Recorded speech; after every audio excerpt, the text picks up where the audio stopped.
Kwa majina naitwa Saima Nyanda, mimi ni mkazi kutoka wilaya ya Rumeru. Nimeweza kushiriki katika maadhimisho ya wiki hii ya vijana yanayofanyika hapa jijini Mbeya. Na mimi kama mwananchi nilipofika kwenye banda la mfuko wa taifa wa bima ya afya, nimekuta wataalamu hapa wameweza kunihudumia vizuri kabisa, na changamoto yangu hii kwa sasa imeweza kuwa nzuri. Naweza pia kupata huduma hii ya huduma za bima kupitia mtandao kama ambavyo tunapendekeza sasa hivi tuweze kutumia njia za kidijitali.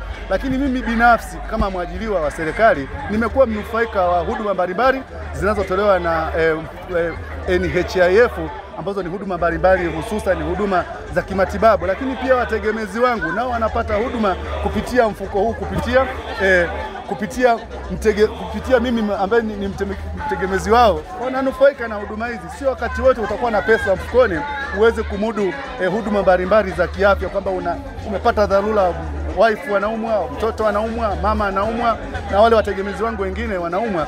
Huwezi kuwa na pesa ya papo kwa papo, huwezi kutoa pesa na kuweza kupata hiyo huduma. Lakini kupitia mfuko huu inanufaika pale inapojitokeza changamoto ya kiafya, inakuwa ni rahisi tu kukimbia hospitalini na huduma mbalimbali akazipata na kwa haraka na bila changamoto yote. Lakini kubwa zaidi, hata unapopata huduma unapata ujumbe kwenye simu yako kwamba ndugu mteja fulani bini fulani umefanya huduma fulani katika hospitali fulani ya kiasi cha huduma fulani. Kwa kweli inatufurahisha sisi kama wajumbe. Lakini tunashauri tu mfuko uangalie na zile huduma zingine ambazo hazipo kwenye mfuko, basi ziwekwe kwenye mfuko ili kuturahisishia sisi wanufaika wa mfuko huu tuweze kupata huduma, tukiwa na afya njema.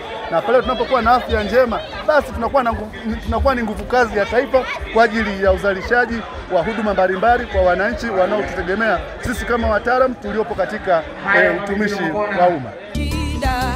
Wakati mfuko wa taifa wa bima ya afya